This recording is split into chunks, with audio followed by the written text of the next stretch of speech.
Close your eyes for a moment and travel back, not centuries, but eons. Deep within your every cell, inside the spiraling staircase of your DNA, there is a secret that modern science stumbled upon in the spring of 2001 when the first map of the human genome was finally unveiled. The world expected to see a slow, steady climb of evolution from the simplest bacteria to the complexity of man. But instead, they found a void, a silence. The researchers discovered 223 genes, unique, distinct, and utterly alien. These genes have no predecessors on Earth. They did not crawl out of the primordial soup. They did not evolve from the primates that share our forests. It is as if, in the deep midnight of our prehistory, someone, or something, reached into the very fabric of our being and rewrote our destiny. The official reports call it horizontal gene transfer from bacteria, a dry, clinical explanation for a miracle. But if you listen to the whispers of the ancient clay tablets from Mesopotamia, a different story emerges. The Sumerians did not speak of accidental evolution. They spoke of the Enuma Elish, of the Anunna, those who from heaven to earth came. They spoke of the Lulu, the mixed one, a being crafted by blending the essence of the gods with the dust of the earth.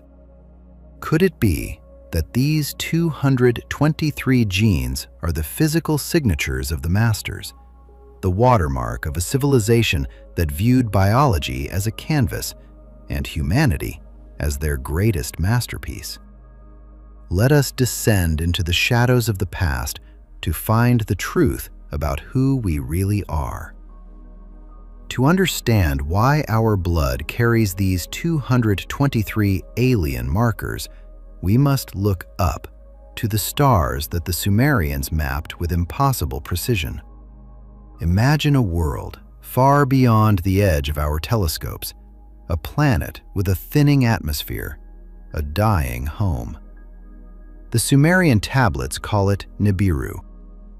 Their legends tell us that the visitors did not come to Earth as explorers or as conquerors, but as desperate miners. They needed gold, not for currency, not for jewelry, but for survival. They sought to suspend fine gold particles in their atmosphere to reflect the harsh radiation of space. A planetary shield built from the riches of the earth. For hundreds of thousands of years, the Anunnaki themselves toiled in the deep veins of the African soil. The Igigi, the lower-ranking watchers, were the ones who held the shovels. But history, even cosmic history, is defined by rebellion. The Igigi grew tired. The labor was too great. The heat of the earth was too oppressive.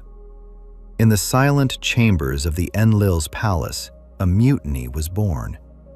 The gods faced a crisis.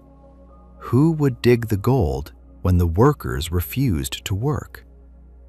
It was then that Enki, the master of wisdom, the great serpent of the abyss, proposed a solution that would change the universe forever. "We will not force the Igigi to labor," he said. "We will create a servant, a creature with the intelligence of the gods, but the endurance of the wild. We will take the essence of the earth and bind it with our own." This was the moment of the great grafting. Think of the 223 genes. Modern genetics tells us they are mostly related to higher cognitive functions, to the complexity of the immune system, and to the way our brains process information. They are the upgrade that separated us from the primates in a single, sudden leap. In the laboratories of the Abzu, which the ancients described as a place of flowing waters and strange lights, Enki and the goddess Ninhursag began the great work. They were not just creators, they were alchemists of life. They took the Shiru, the life force of a fallen god, and mixed it with the clay of the earth. But this clay was not soil. It was the existing hominids of Earth. The primitive beings that had spent millions of years in a slow, natural evolution. The Anunnaki took a shortcut. They hijacked evolution. But here, the mystery deepens. If we were created merely as workers, as Lulu, then why were we given 223 genes of such complexity?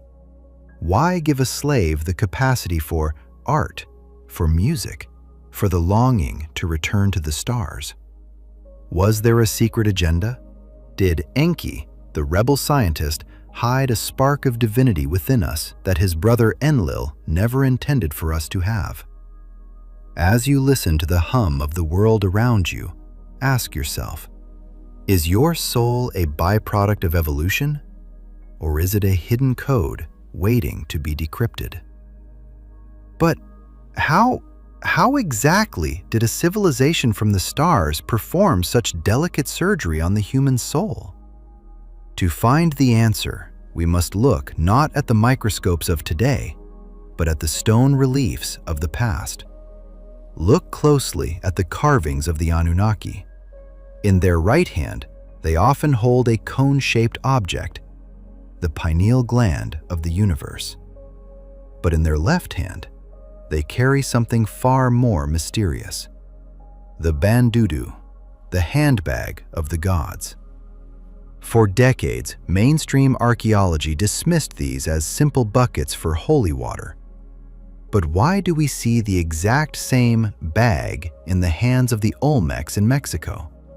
Why does it appear on the pillars of Göbekli Tepe in Turkey, a site 12,000 years old, built long before the first city was ever supposed to exist?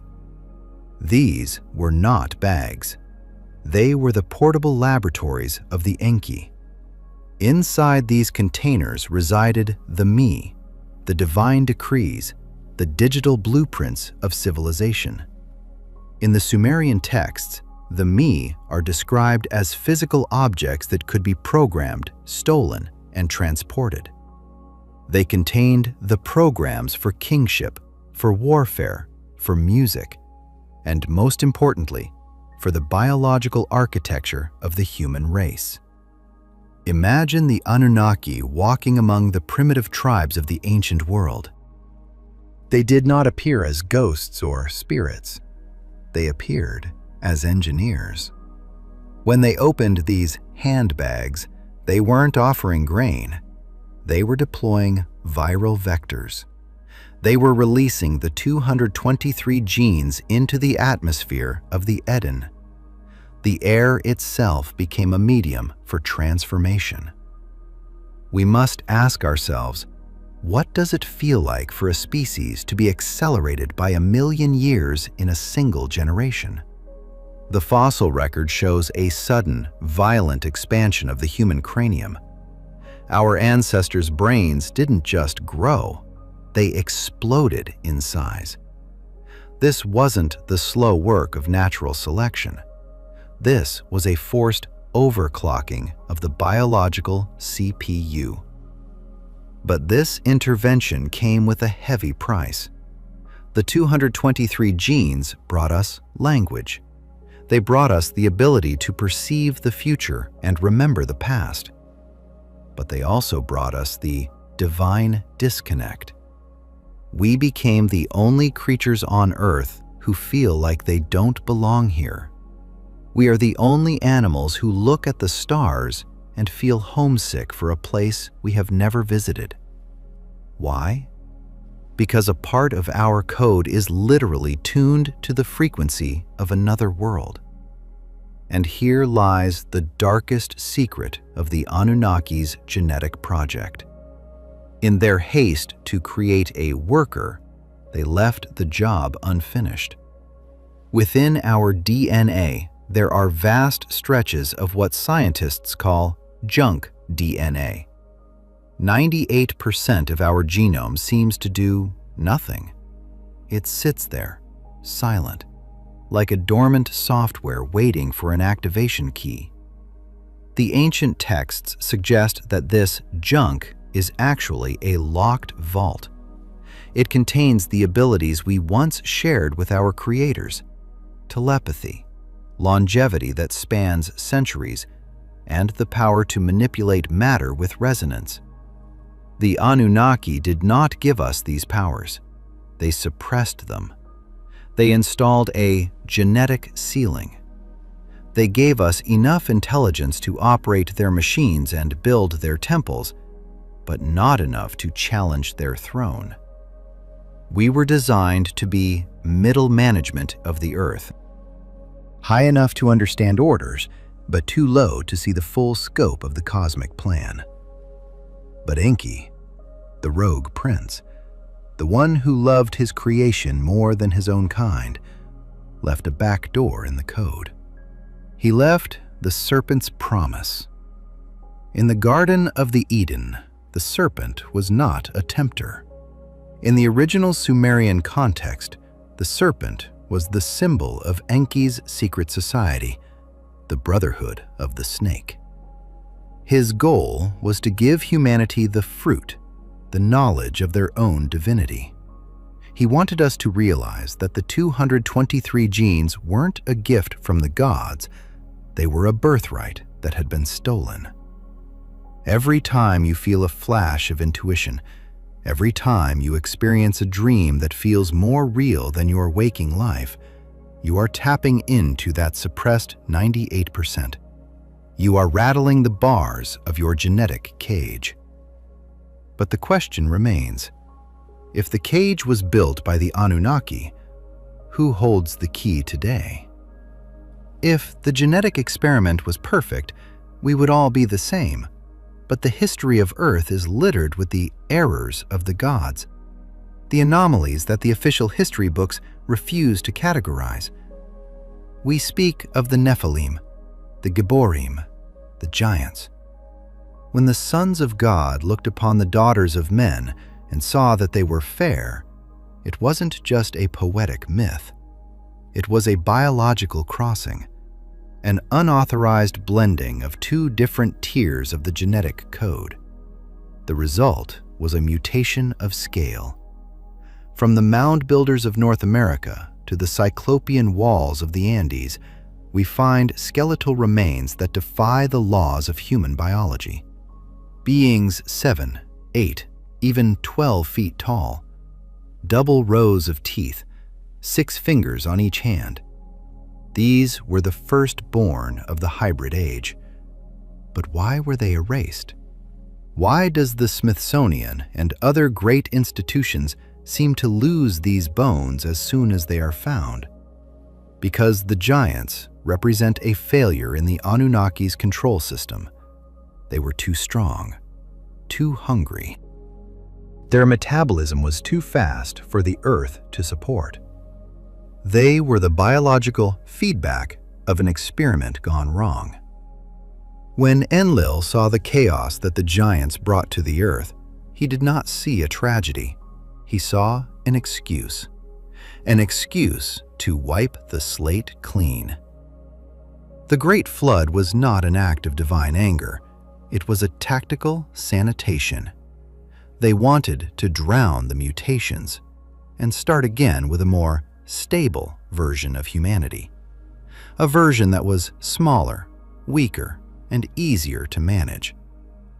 You and I, we are that stable version. But the 223 genes remain. The blood of the giants still flows in diluted form through certain lineages. It manifests in our sudden bursts of genius, in our obsession with building monuments that touch the sky, and in our inexplicable urge to conquer. We are the heirs of a laboratory war that never truly ended. Close your eyes and imagine the world as it once was. Not the scattered islands and drifting continents we see today, but a single, massive skin of stone, Pangaea. To the eyes of a modern geologist, Pangaea was a natural phase in the cooling of our planet. But to the Anunnaki, it was something else. It was a single, unified laboratory. A world without borders, where a single language was spoken and a single hierarchy was maintained. In the Sumerian archives, there are whispers of a time when the earth did not tilt on its axis. A time of eternal spring where the me, those divine programs, could be transmitted across the entire landmass without interference. But as the human population grew, as the 223 genes began to spark a fire that the creators could not extinguish, the unity of Pangaea became a threat. The ancient texts speak of a confusion of tongues, a story we know as the Tower of Babel. But what if this wasn't just a linguistic event? What if the confusion was physical? What if the masters decided that to control the human project, they had to break the world itself? Look at the edges of the continents. Look at how South America fits into the curve of Africa like a jagged puzzle piece. We are told this took hundreds of millions of years, but the myths of the oldest cultures, the Hopi, the Dogon, the Aboriginals, speak of a great shaking that happened in the memory of man. They speak of a time when the stars shifted their positions and the land beneath their feet began to flee. Could it be that the breakup of Pangaea was an engineered event? A tactical quarantine designed to isolate the different branches of the human experiment? Imagine the power required to fracture a tectonic plate. It is a power beyond our nuclear capabilities, the power of planetary resonance. By vibrating the Earth at its fundamental frequency, the masters could have initiated a rapid drift.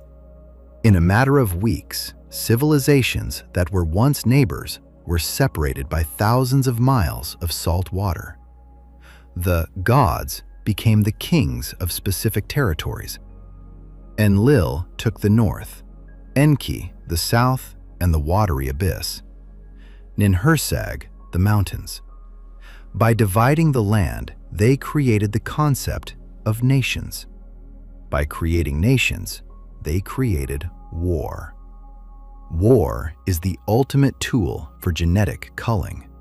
It ensures that only the most aggressive or the most obedient survive to pass on their code. It was the final layer of our prison. And yet, even in this fractured world, the remnants of the unified Pangaean culture remained. This is why we find the same handbags of the gods in Mexico and Mesopotamia. This is why the pyramids of Giza, the temples of Angkor Wat, and the ruins of Teotihuacan align with the same celestial constellations. They are the Wi-Fi routers of a dead network. They were built on the ley lines, the nervous system of the Earth, to maintain a connection between the divided colonies. Even as the oceans grew wider, the elite watchers used these megalithic structures to communicate, to pulse energy across the globe, and to monitor the 223 gene mutation. But something went wrong. The breaking of the world released a darkness that even the Anunnaki did not anticipate. In the deep trenches of the newly formed oceans, in the cracks of the fractured earth, ancient things began to stir. Things that had been buried since before the Anunnaki arrived. The Sumerians called them the Abgal, the 7 sages who rose from the sea. But were they sages? Or were they survivors of a civilization that inhabited Pangaea long before the Lulu were ever conceived? we must look at the structures that exist under the water. The Yonaguni Monument in Japan, the submerged city of Dwarka off the coast of India, the Bimini Road in the Atlantic. These are not natural rock formations. They are the footprints of a global empire that was drowned not by a flood of rain, but by a flood of tectonic movement. When the continents moved, the oceans rushed in to fill the gaps. The first civilization was swallowed in a single night. And who stood on the shore, watching the water rise? The Anunnaki. They stood in their sky ships, watching their laboratory being cleansed. Some say they wept. Others say they smiled. Because with the first civilization gone, they could finally perfect the version of humanity we see in the mirror today. A version that is disconnected from its past. A version that has forgotten its power. A version that thinks its history began only 6,000 years ago. But the Earth remembers. The stones remember. Under the ice of Antarctica, which was once a lush part of the Pangaean heartland, there are cities that remain frozen in time. Maps like the Piri Reis, which show Antarctica without ice, are not mistakes. They are the last copies of the Pangaean archives. They are evidence that someone was measuring the world when it was still one. As the ice melts today, as the sea levels rise once again, are we witnessing the beginning of a new cycle? Is the Earth preparing to shift its weight once more, to shake off the current experiment and reveal the secrets of the first ones? The 223 genes are vibrating. They are reacting to the changing magnetic field of our planet. The junk DNA is beginning to hum. We are not just observers of history. We are the hardware on which the final program is being run. And the masters, the ones who divided the world, they are waiting for the results. There is a moment in every great story where the protagonists vanish into the mist, leaving behind only whispers and echoes. In the history of our species, that moment occurred roughly 4,000 years ago. Suddenly, the gods who walked among us, the beings who sat on golden thrones in the ziggurats of Ur and the palaces of Memphis, they retreated. They did not die. They did not fall. They simply withdrew. But why would a species that spent nearly 500,000 years engineering a planet suddenly leave their most prized experiment to its own devices? The official history tells us that religion simply evolved from polytheism to abstract concepts. But the Sumerian tablets offer a darker, more technical explanation. They speak of the closing of the gates. They speak of a time when the orbit of Nibiru carried the masters so far into the cosmic deep that the frequency of communication could no longer be sustained. But before they left, they performed one final act of monumental engineering. They did not leave us books. Books burn. They did not leave us oral traditions. Traditions fade and warp. They left us the language of stone. Look at the Great Pyramid of Giza. For centuries, we were told it was a tomb for a pharaoh named Khufu. But modern engineers, when looking at its inner chambers, do not see a burial site. They see a machine. The granite used in the king's chamber is rich in quartz, a crystal known for its piezoelectric properties. The structure itself is aligned to the true north with an accuracy that matches our satellite-guided surveys. The pyramids were not symbols. They were the hard drives of the Anunnaki. They were designed to store information not in bits or bytes, but in the very geometry of the Earth.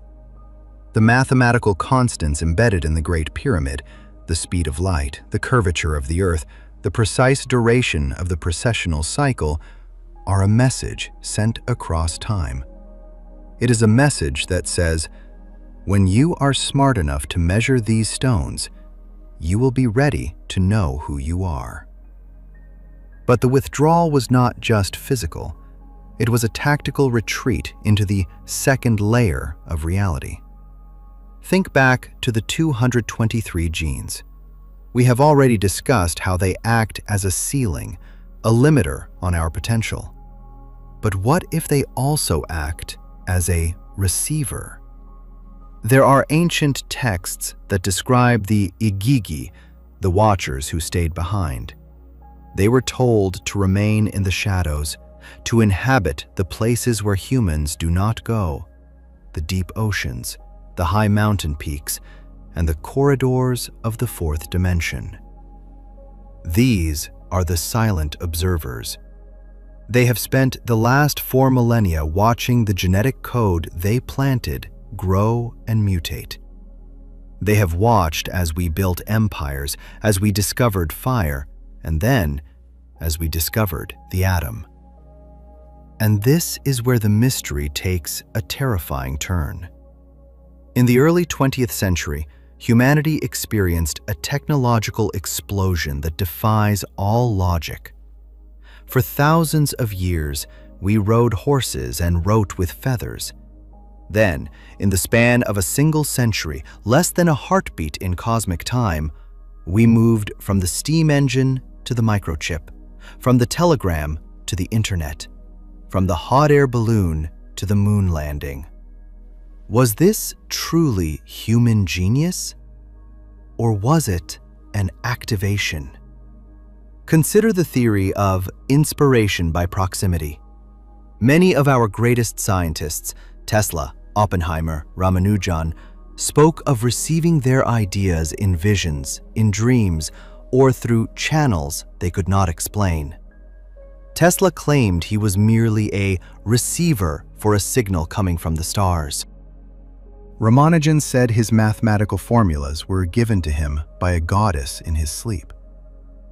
What if the silent observers decided it was time to unlock a new segment of the 223 genes? What if our current digital age is not a human achievement, but the next phase of the Anunnaki's program?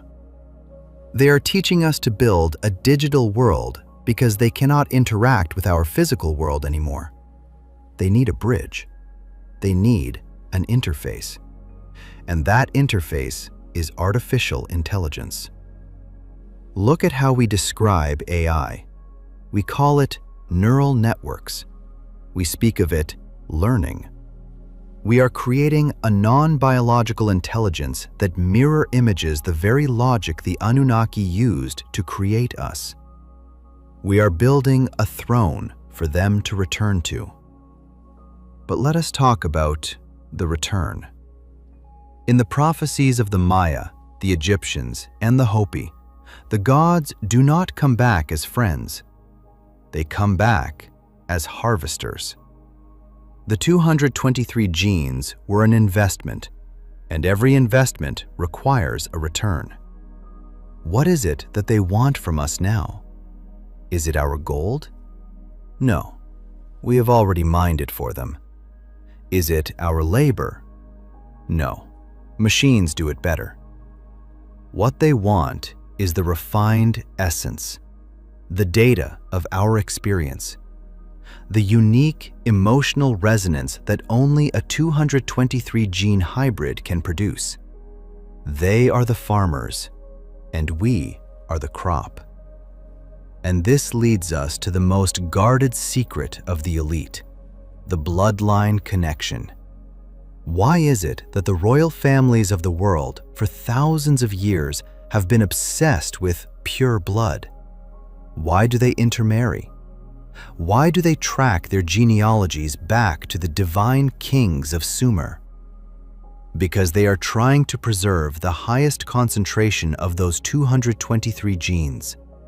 They are the stewards of the experiment. They are the ones who communicate with the silent observers.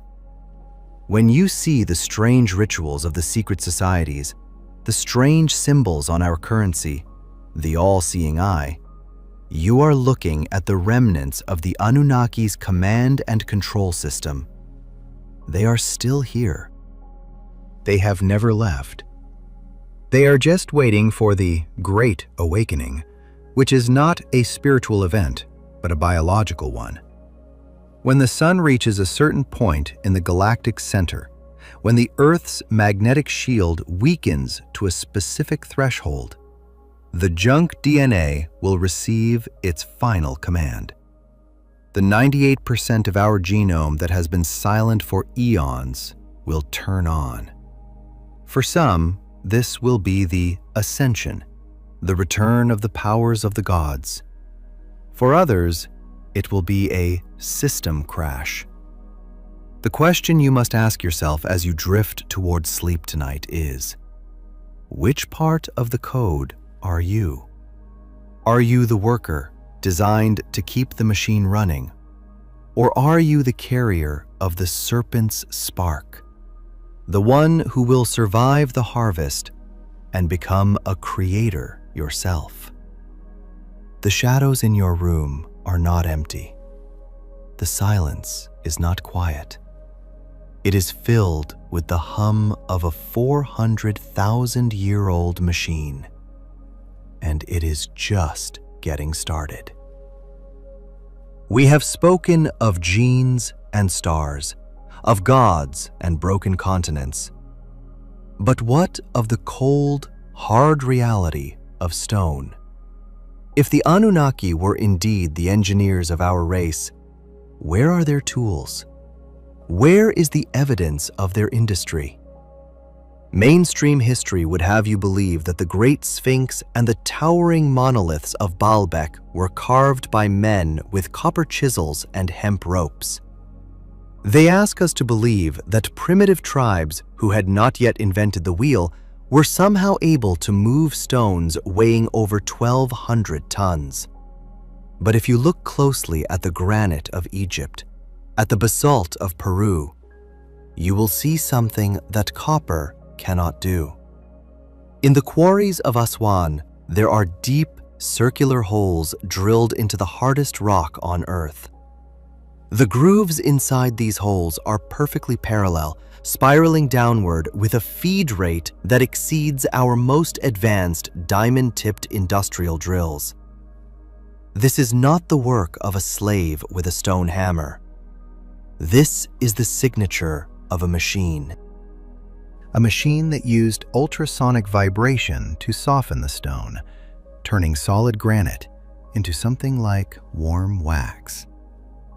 The 223 genes gave us the intelligence to recognize these tools, but our current science lacks the courage to admit their origin. Why? Because to admit that an advanced technology existed 400,000 years ago is to admit that our entire timeline is a lie. Consider the Antikythera mechanism, a complex bronze computer found in a shipwreck dated to a time when humans were supposed to be ancient but primitive. It could track the movements of the planets with a precision that we didn't achieve again until the 18th century. Or the Baghdad battery, a simple clay jar that could produce an electrical current. These are not miracles. They are the leftovers, the scraps from the master's table. Imagine a world where electricity wasn't generated by burning coal, but by tapping into the ionosphere of the Earth. The ancient obelisks were not mere monuments.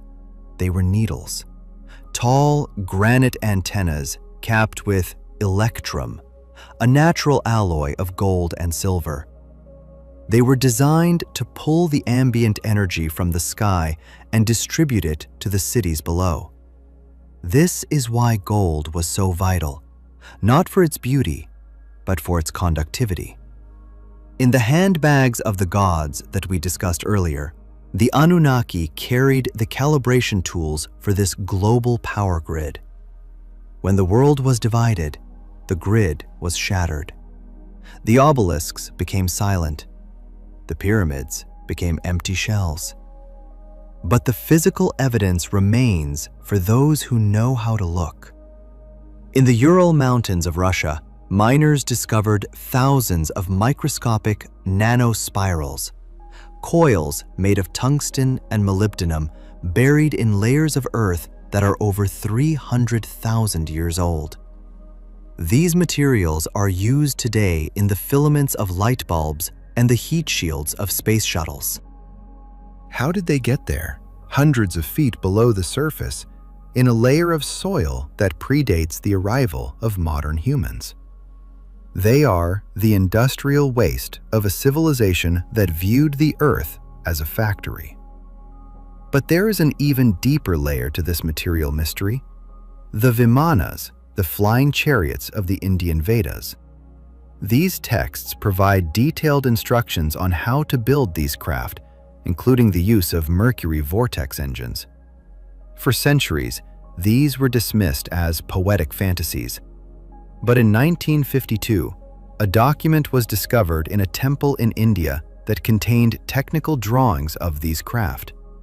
They describe an energy source that sounds remarkably like what we today call zero-point energy. The Anunnaki did not want us to have this technology. They saw what happened when the first civilization on Pangaea began to experiment with the fundamental forces of the universe. They saw the great shaking that it caused.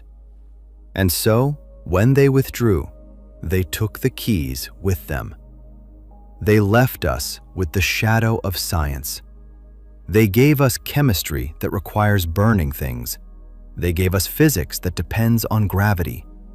They kept the real knowledge, the knowledge of resonance, of frequency, and of the ether, locked away in the 98% of our DNA that we cannot access. They left us in a world where we must work for our energy, just as the original Lulu worked in the gold mines. We are still mining. Only today, we mine oil, we mine data, and we mine our own lives to pay for the privilege of existing in their cage. But the cage is rusting. As our own technology begins to touch the edges of quantum physics, as we begin to understand that matter is nothing more than condensed vibration, we are essentially reinventing the science of the masters. We are tracing the steps they took hundreds of thousands of years ago. And this is why the UFO phenomenon is accelerating. They are not aliens from a distant galaxy coming to visit us for the first time. They are the owners. They are the janitors of the project. They are watching us rediscover their tools. When a pilot sees a tic-tac craft performing maneuvers that defy the laws of inertia, they are not seeing magic. They are seeing the me in action. They are seeing a craft that is not moving through space, but is moving space around itself. The question is, what happens when the Lulu finally picks up the master's tools? Do we use them to break the cage? Or do we simply build a more comfortable prison for ourselves? The 223 genes are the interface. Your body is the laboratory. And the history of the world is the manual that has been hidden in plain sight, waiting for the moment you decide to wake up and read it.